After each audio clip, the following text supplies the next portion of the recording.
नमस्कार। टुडे उत्तराखंड में आपका बहुत बहुत स्वागत है। मैं हूं आपके साथ वैशाली। हमारे प्यारे राज्य उत्तराखंड से जुड़ी हुई खबरों को जानने के लिए टुडे उत्तराखंड को सब्सक्राइब करें और उत्तराखंड के किस जिले से ये वीडियो देख रहे हैं कमेंट बॉक्स में हमें ज़रूर बताएं। सीएम धामी ने रात्रि भोज पर G20 के विदेशी मेहमानों का किया स्वागत। टिहरी में हुआ बैठक का आयोजन।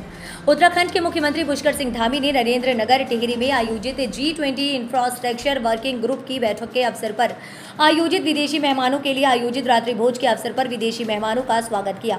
विदेशी मेहमानों का स्वागत करते हुए मुख्यमंत्री पुष्कर सिंह धामी ने कहा कि किसी भी देश के विकास का पैमाना उस देश का आधारभूत ढांचा ही तय करता है। यही तय करता है कि उस देश का वर्तमान और भविष्य कैसा हो। आधारभूत ढांचे का पर्याय सिर्फ रेल, रोपवे, रोड आदि बनाना वहीं वरन आधारभूत ढांचे का असल मकसद आम आदमी की समस्याओं को कम करना और उसके रहन सहन को सुगम, सरल एवं सुरक्षित बनाना है। धामी ने लोकतंत्र सेनानियों को किया सम्मानित, कहा आश्रितों को भी सम्मान पेंशन दी जाएगी। उत्तराखंड के मुख्यमंत्री पुष्कर सिंह धामी ने लोकतंत्र सेनानियों को सम्मानित किया और कहा कि उनके आश्रितों को भी सम्मान पेंशन दी जाएगी।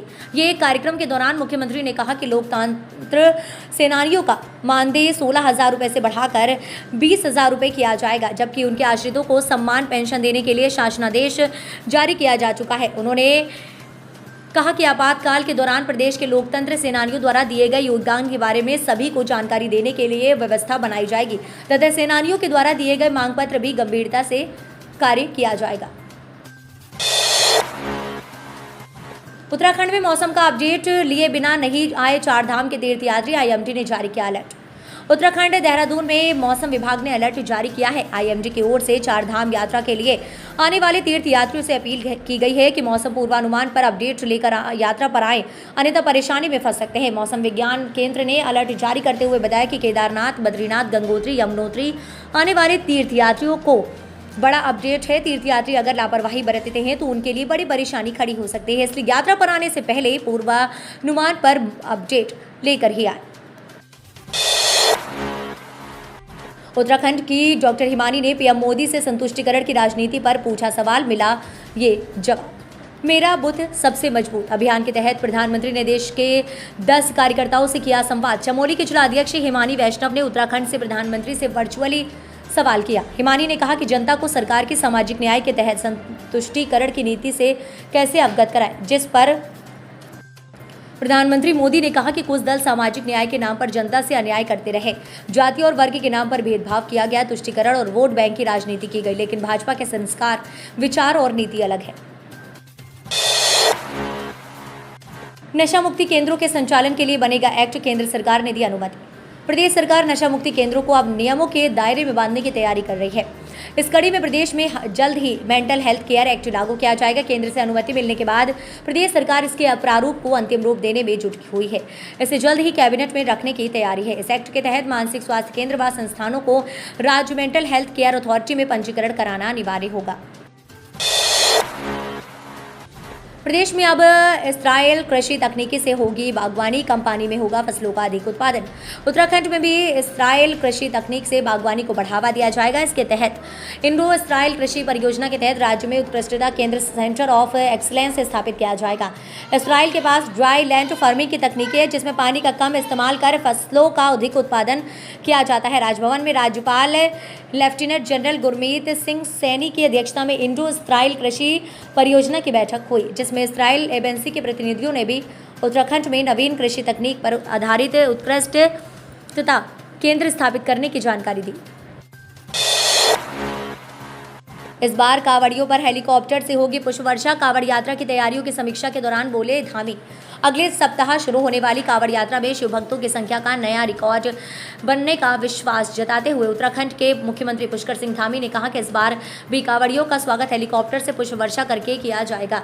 कांवड़ यात्रा की तैयारियों पर अधिकारियों के साथ समीक्षा बैठक में मुख्यमंत्री ने कहा कि कांवड़ यात्रा इस बार भी दिव्य और भव्य होगी और कांवड़ियों का स्वागत हेलीकॉप्टर से पुष्प वर्षा करके किया जाएगा।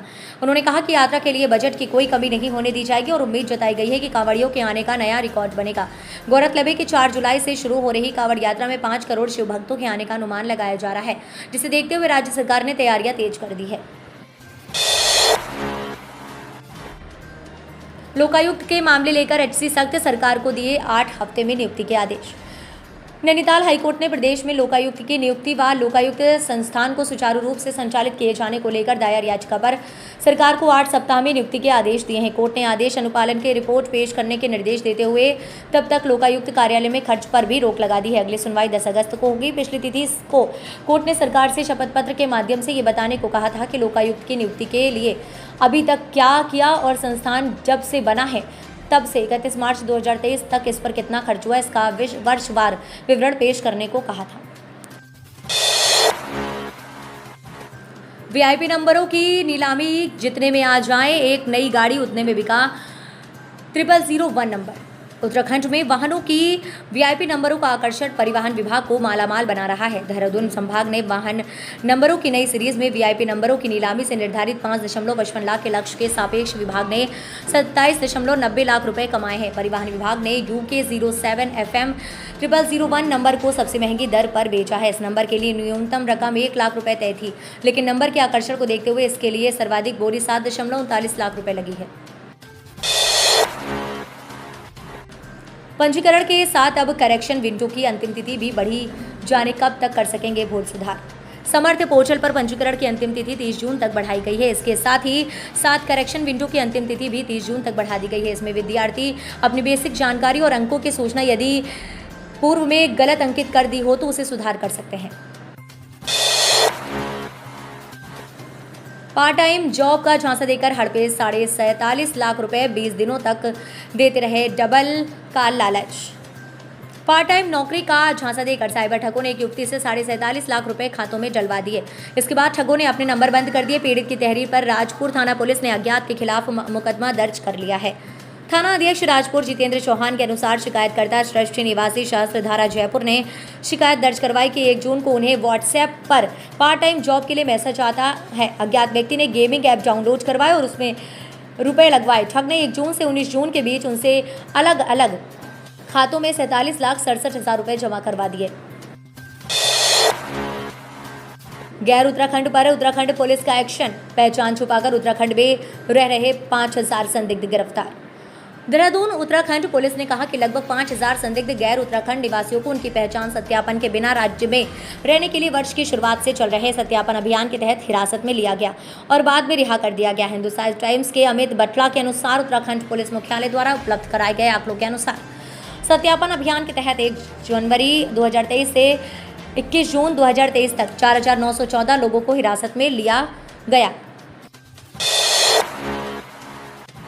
पोखरा में फिर हुआ हादसा, खाई में गिरी कार, 2 की मौत। बीते हफ्ते यही गई थी 10 लोगों की जान।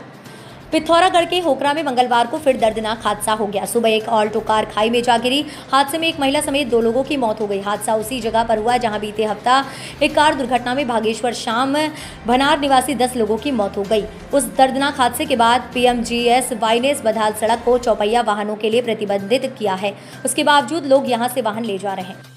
तो ये थी हमारे प्यारे राज्य उत्तराखंड से जुड़ी हुई कुछ खास और अहम खबरें। इस तरह के लेटेस्ट अपडेट पाने के लिए अभी सब्सक्राइब करें टुडे उत्तराखंड चैनल को।